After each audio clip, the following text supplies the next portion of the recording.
창세기 37장. 야곱은 자기 아버지가 몸부쳐 살던 땅, 곧 가나안 땅에서 살았다. 야곱의 역사는 이러하다.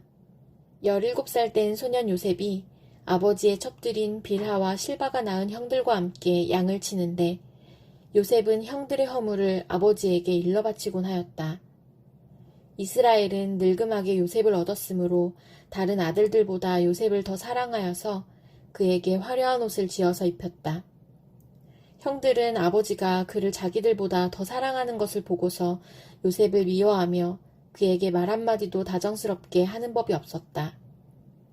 한 번은 요셉이 꿈을 꾸고서 그것을 형들에게 말한 일이 있는데 그 일이 있은 뒤로부터 형들은 그를 더욱더 미워하였다. 요셉이 형들에게 말하였다. 내가 꾼 꿈 이야기를 한번 들어보셔요. 우리가 밭에서 곡식단을 묶고 있었어요. 그런데 갑자기 내가 묶은 단이 우뚝 일어서고 형들의 단이 나의 단을 둘러서서 절을 하였어요. 형들이 그에게 말하였다. 내가 우리의 왕이라도 될성 싶으냐? 정말로 내가 우리를 다스릴 참이냐? 형들은 그의 꿈과 그가 한 말 때문에 그를 더욱더 미워하였다. 얼마 뒤에 그는 또 다른 꿈을 꾸고 그것을 형들에게 말하였다. 들어보셔요. 또 꿈을 꾸었어요. 이번에는 해와 달과 별 11개가 나에게 절을 했어요. 그가 아버지와 형들에게 이렇게 말할 때에 그의 아버지가 그를 꾸짖었다. 내가 꾼 그 꿈이 무엇이냐?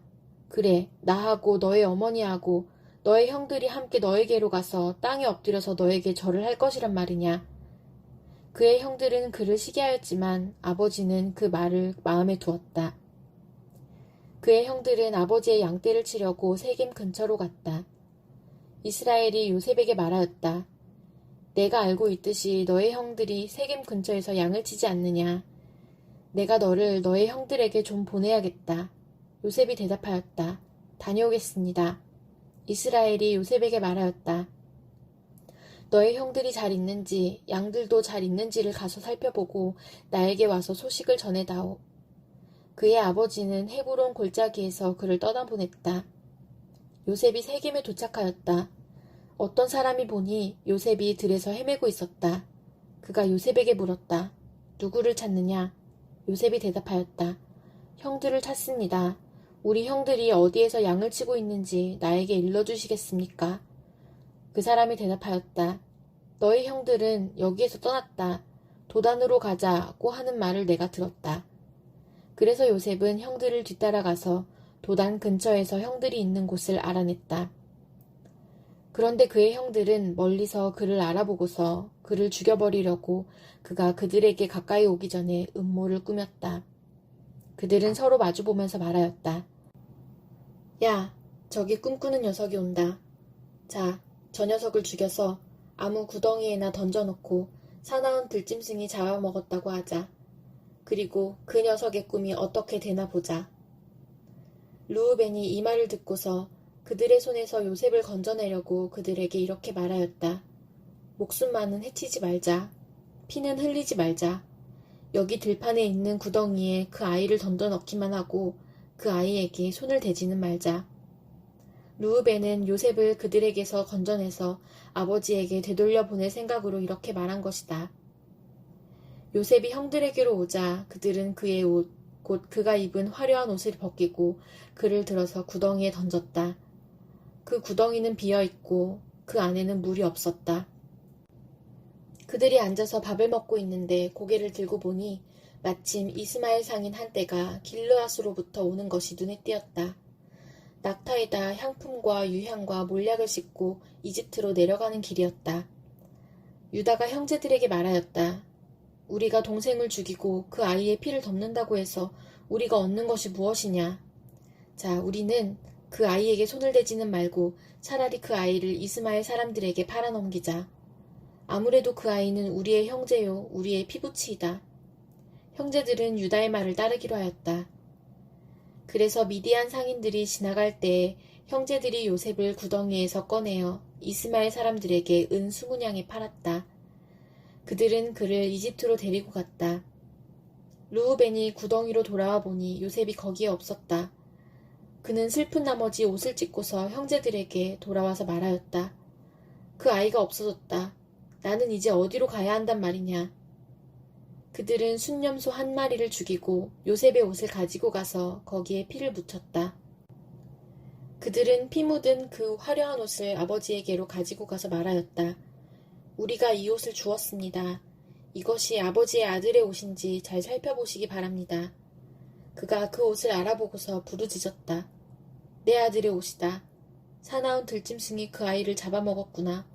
요셉은 찢겨서 죽은 것이 틀림없다. 야곱은 슬픈 나머지 옷을 찢고 베옷을 걸치고 아들을 생각하면서 여러 날을 울었다. 그의 아들딸들이 모두 나서서 그를 위로하였지만 그는 위로받기를 마다하면서 탄식하였다.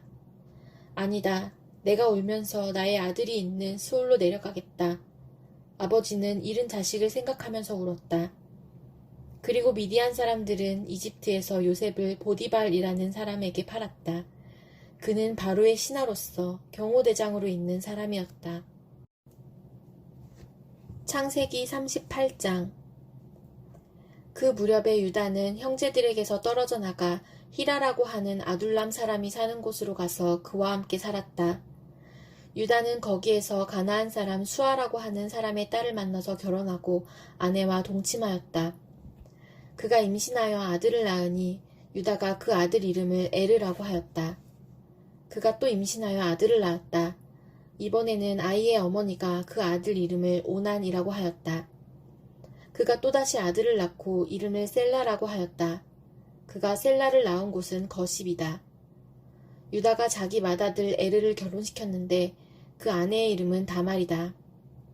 유다의 맏아들 에르가 주님께서 보시기에 악함으로 주님께서 그를 죽게 하셨다. 유다가 오난에게 말하였다. 너는 형수와 결혼해서 시동생으로서의 책임을 다해라. 너는 내 형의 이름을 이을 아들을 낳아야 한다. 그러나 오난은 아들을 낳아도 그가 자기 아들이 안 되는 것을 알고 있었으므로 형수와 동침할 때마다 형의 이름을 이을 아들을 낳지 않으려고 정액을 땅바닥에 쏟아버리곤 하였다. 그가 이렇게 한 것이 주님께서 보시기에 악하였다. 그래서 주님께서는 오난도 죽게 하셨다.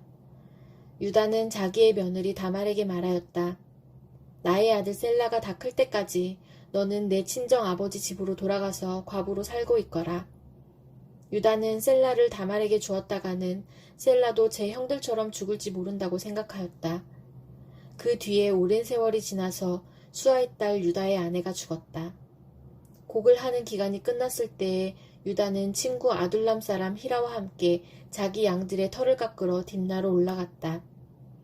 다말은 너의 시아버지가 양털을 깎으러 딥나로 올라간다 하는 말을 전해 듣고서 과부의 옷을 벗고 너울을 써서 얼굴을 가리고 딥나로 가는 길에 있는 에나임 어귀에 앉았다.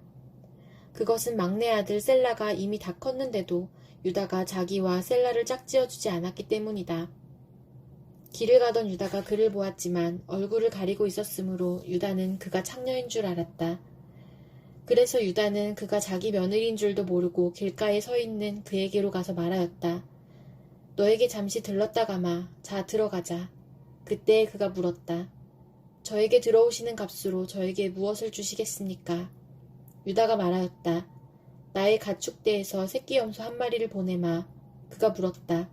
그것을 보내실 때까지 어떤 물건이든지 담보물을 주시겠습니까? 유다가 물었다.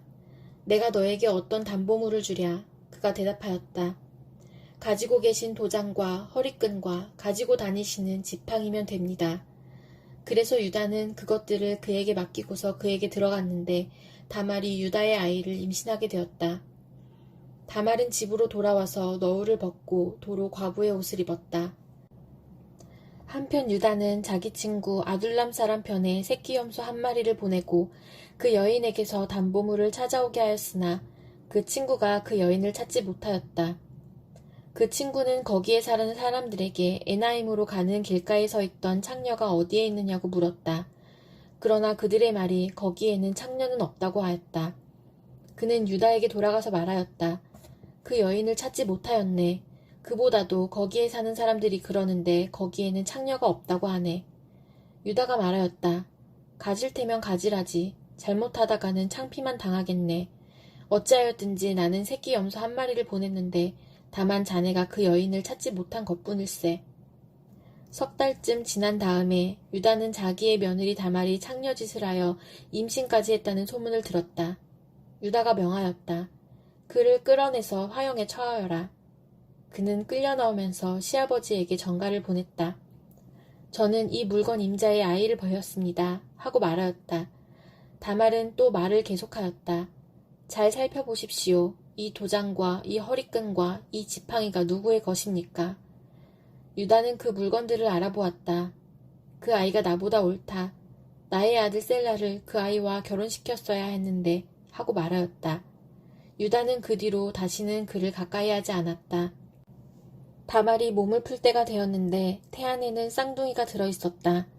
아기를 막 낳으려고 하는데 한 아이가 손을 내밀었다. 산파가 진홍색 실을 가져다가 그 아이의 손목에 감고서 말하였다. 이 아이가 먼저 나온 녀석이다. 그러나 그 아이는 손을 안으로 다시 끌어들였다. 그런 다음에 그의 아우가 먼저 나왔다. 산파가 어찌하여 내가 터뜨리고 나오느냐 하고 말하였다. 그래서 이 아이의 이름을 베레스라고 하고 그의 형, 곧 진홍색 실로 손목이 묶인 아이가 뒤에 나오니 아이 이름을 세라라고 하였다.